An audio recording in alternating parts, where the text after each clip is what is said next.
Halos parang ano, wasabi. Spicy. Di ako handa. Oh, sorry. May inisip ako. May inisip ako kung ano eh. Iba eh. Iniisip ko kung ano na mag-prepare na ako. Okay. So, pinagpawisan ako niyan kasi ang init. And smoky. So, papansin nyo, nagmantika ako kasi ang init. Wala akong anything dito. Closed yung dining room. Walang aircon, walang electric fan. So, pagpasensya na. At may usok na ako. Medyo parang may nag-fog machine na dito. Ayan. So, I'm not much with a presentation, sorry. The rye bread, which is fantastic, ang sarap. The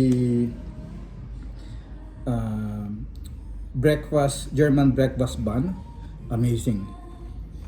Ang sarap. Bread. Arwen.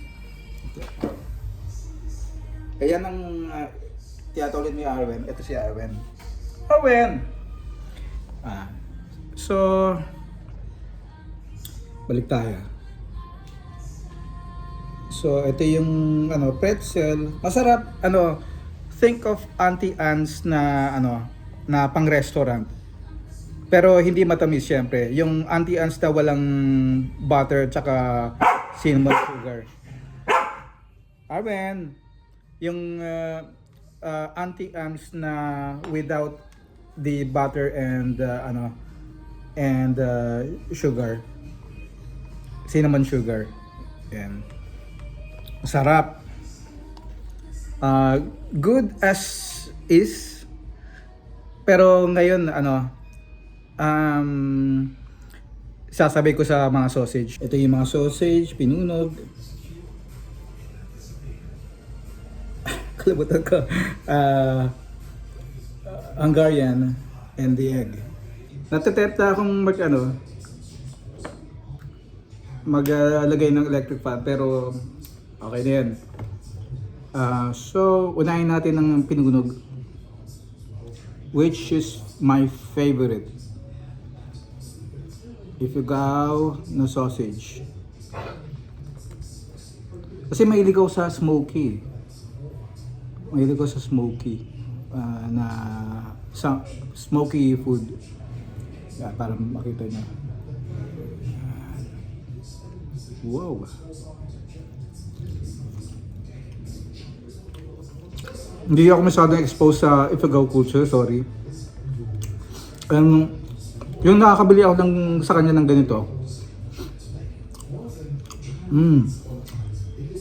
Unang-una ginawa ko siyang parang tapa, which ang sarap niya sa fried rice, gawin yung tapsilog pag meron kayong ganito. Remember, pinunog, Ifugao, parang ewan ko, tatanong ko nga kung may iba't ibang version na ito.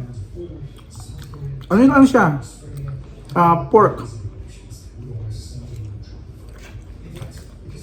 So, next is the Nuremberg. Wow. Good. Lasang may thyme-based flavor. THYME. And parang oregano yata.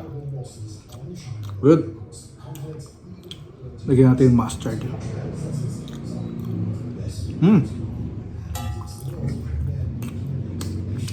Sensya na, ganito lang talaga ako kumain.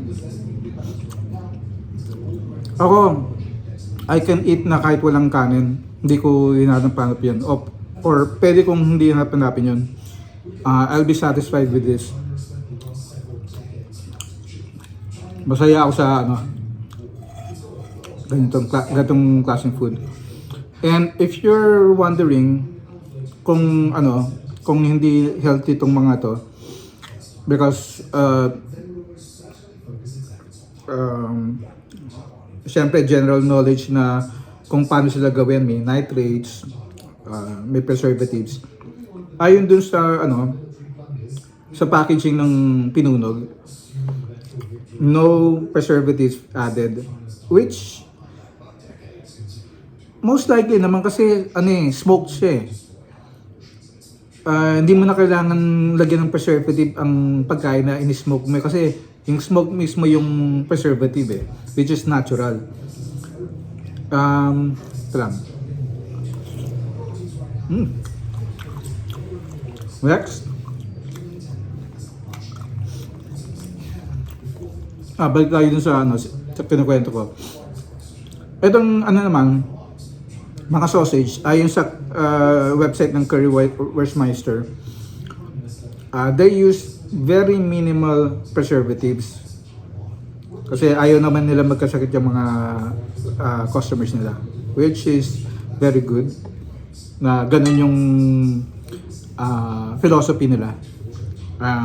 Gusto ko yun. Yung mga ganung philosophy. So,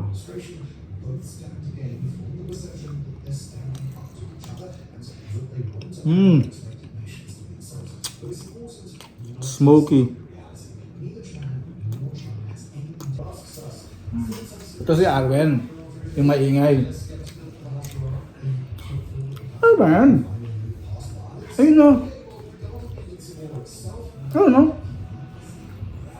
Ma?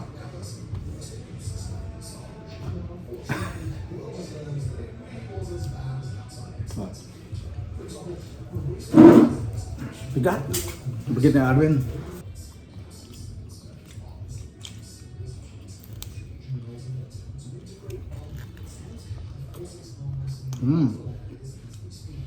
Good.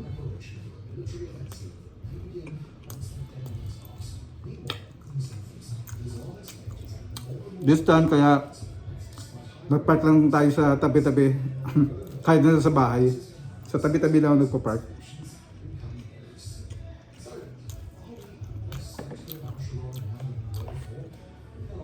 Lagi naman sa tabi-tabi lang tayo.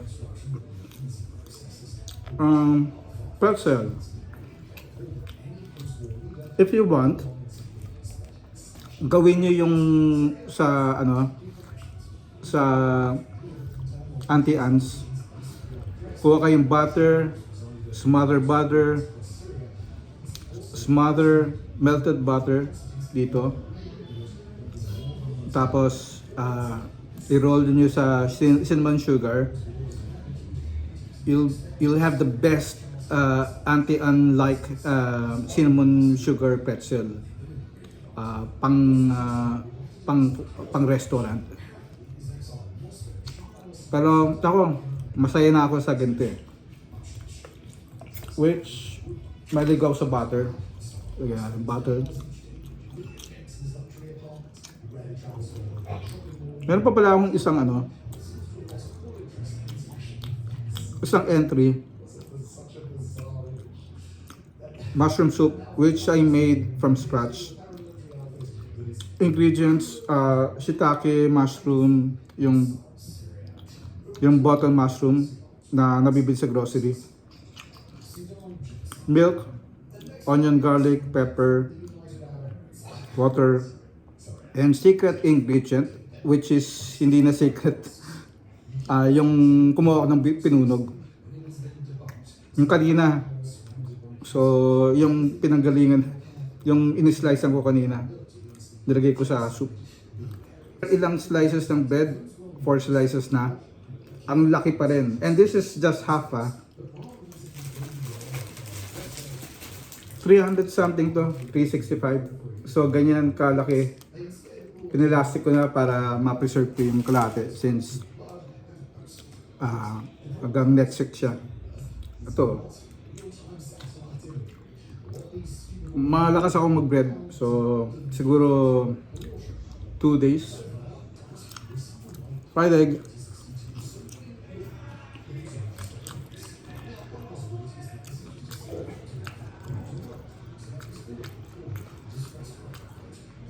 Hungarian sausage bago kunin yung ano,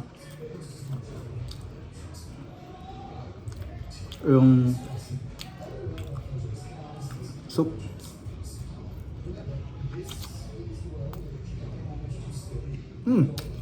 Good. So this is my mushroom soup and this is a cat.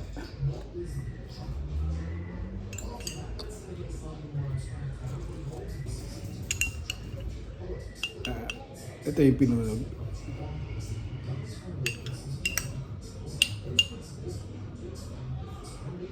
Ito natin.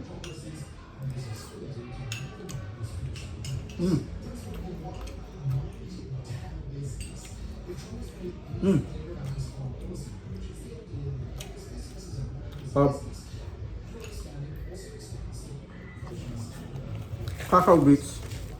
Yung titikman natin. From Don Ricardo. Cacao nibs coated with coconut sugar and dusted with coffee powder.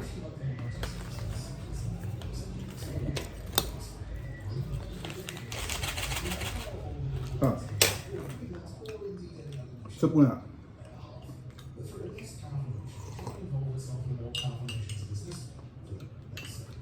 Isang mushroom. Shiitake mushroom.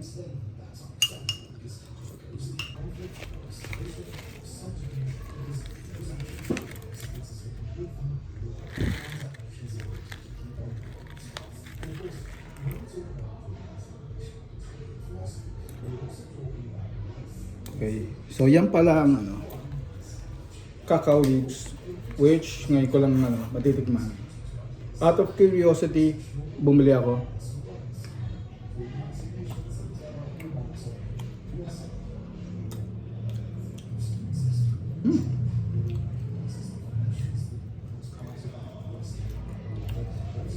So obviously,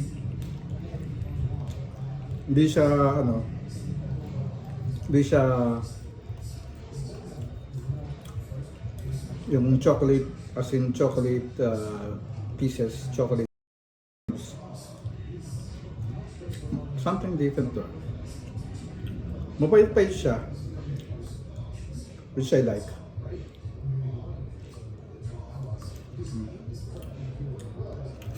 So parang ano, kung mag-crave ka ng something cocoa, chocolate, na ayaw mong ano, kumain ng yung processed chocolate na yung chocolate, mga ganun, and you're looking for something natural, this is it. Na may konting coffee powder, sa mga hindi nagkakape dyan, parang ako. Pero ako, I can tolerate naman na ano, na kahit may konting coffee. Ako. Gusto ko na mag-electric fan pero patapos na tayo. So hayaan ko ng ano, magmanti-mantika na ako. Since this might as well be the year end, most likely, display ko dito yung ano, mga pinuntahan natin na the food spots, mga experience natin for 2025. And I hope sa coming 2026, mas marami tayo mapuntahan at mas maganda yung pag-record at saka pag-share ko sa inyo. To all